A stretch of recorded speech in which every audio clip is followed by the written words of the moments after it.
his time, in his time,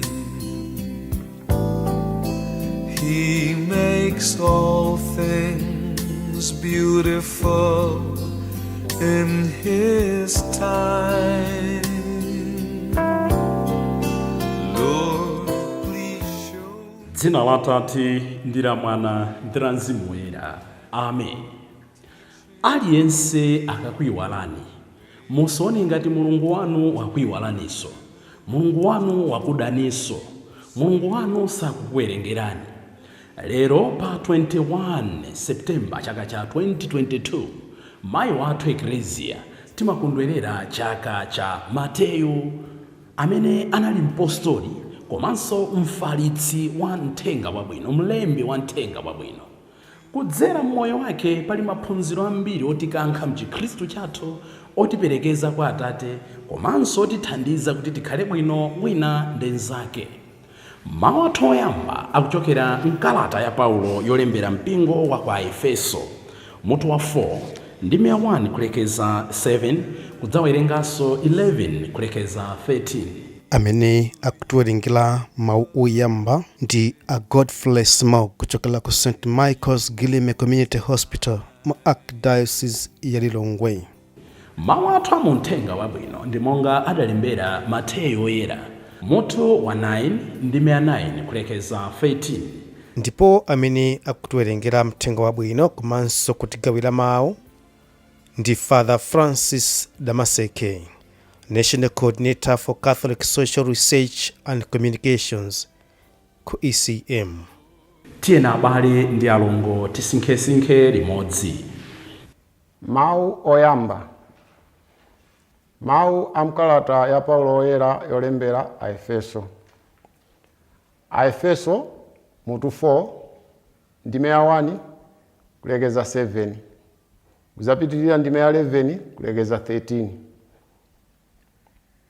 Chifukwa chache ine omangidwa mndende chifukwa chotumikira Ambuye, ndikukupemphani kuti chifukwa Mulungu adakuyitanani, muziyenda moyenera ndi kuyitanidwako. Muzikhala odzichepetsa, ofatsa ndi opirira nthawi zonse. Muzilezerana mitima mwachikondi. Ndipo muziyesetsa kusunga umodzi mwa Mzimu Woyera pakuluzana mu mtendere.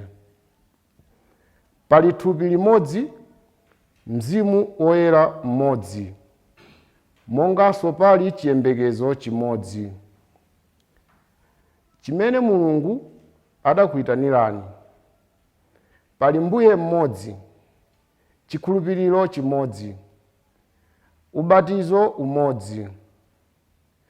Pali Mulungu mmodzi amene ali Atate anthu onse. Iye ali pamwamba pa onse, amagwira kudzera mwa onse ndipo ali mwa onse. Komabe aliyense wa ife adalandira mphatso yakeyake ya ulere, molingana ndi mmene Khristu amaperekera mphatso zake. Iyeyu ndiye amene adapereka mphatso kwa anthu.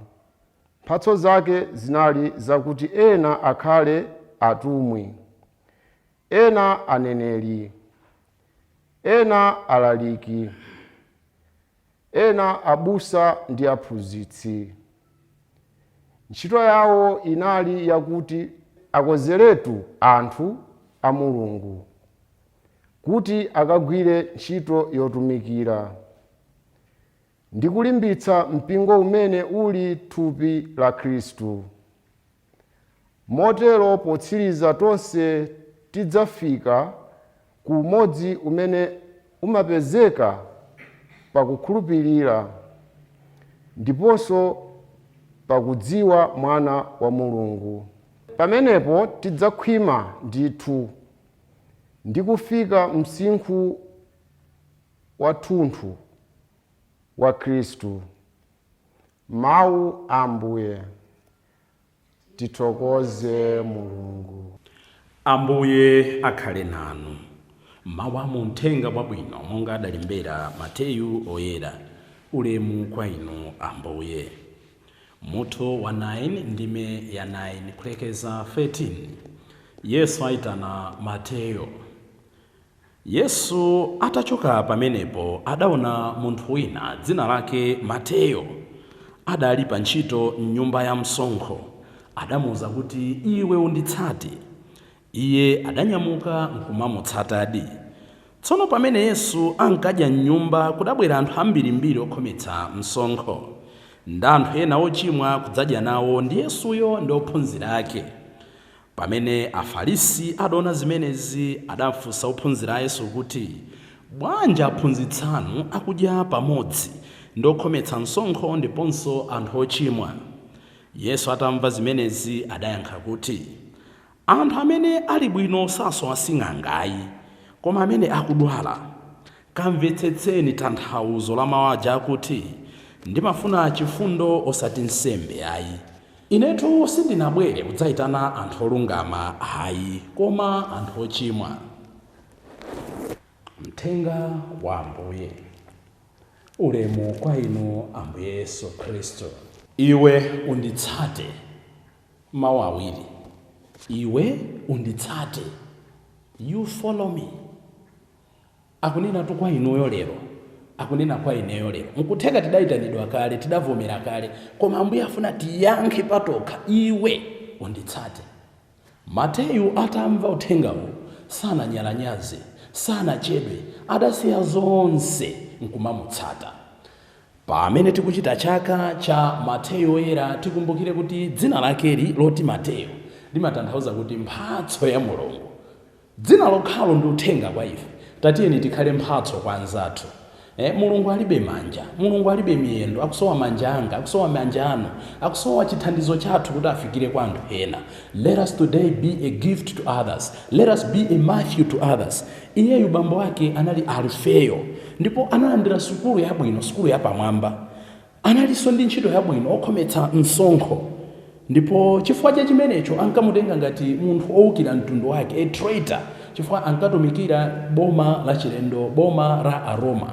Ambiri timaganiza kuti kutumikira Mulungu ndi kwa anthu ochokera mabanja osauka, ndi kwa anthu ovutika, ndi kwa anthu amene mwina sukulu sanapite nayo patali. Ayi, taona makono anthu ambiri, in fact anthu ophunzira ambiri ali mu mpingo.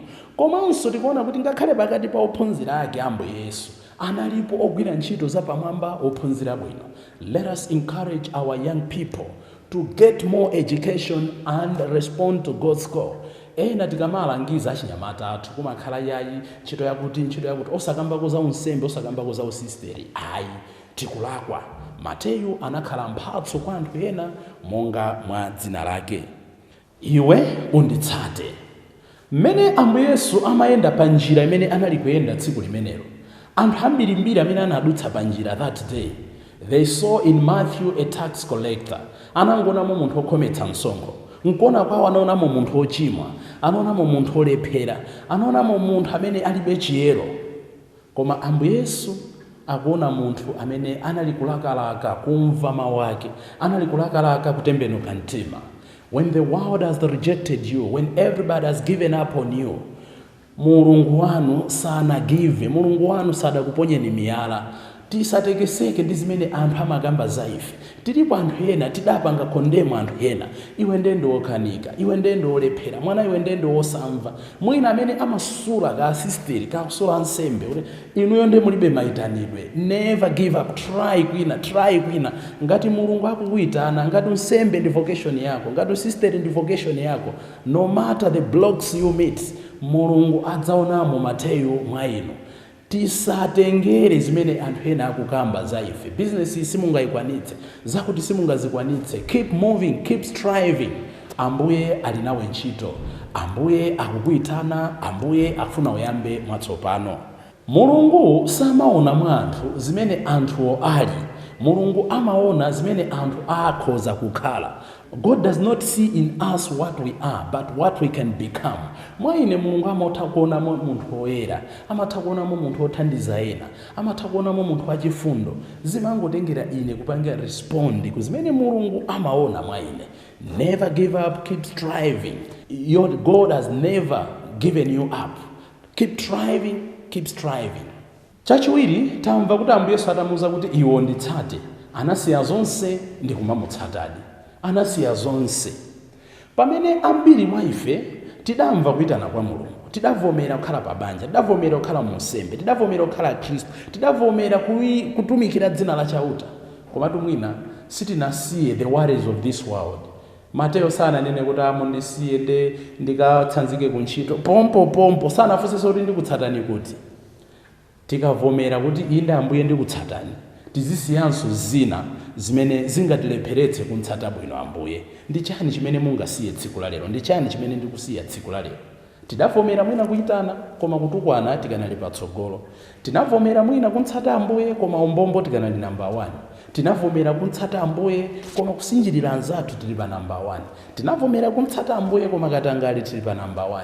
Tinavomera kuntsata Ambuye kusakhululuka tili number 1. Tisiya chani? Mateyo anasiya zonse ndi kumatsatira Ambuye.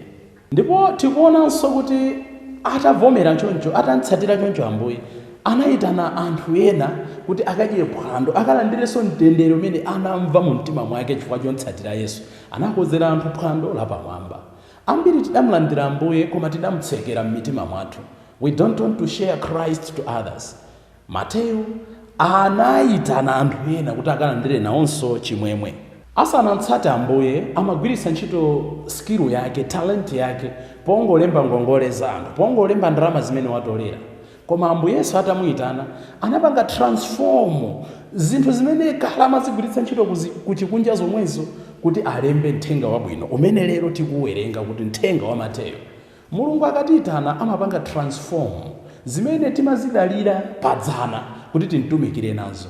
Tili nazo zambiri zimene tikuzigwiritsa ntchito udyo, Mulungu akuzifuna kuti aziyeretse ndi kuzigwiritsa ntchito mu mpingo wake. Ena tili ndi mawu abwino koma nkutheka mawuwo tikugwiritsa ntchito ponyozera ena, potukwana, tikugwiritsa ntchito pogawitsa mabanja, tikugwiritsa ntchito poononga maubale. Ena nkutheka tili ndi luso ndithu la kulemba koma tikulemba chani? Kandi fatola nkhani kungolemba zoti ena mayina awo ayipe. Mulungu afuna kulembako tilembe for Christ.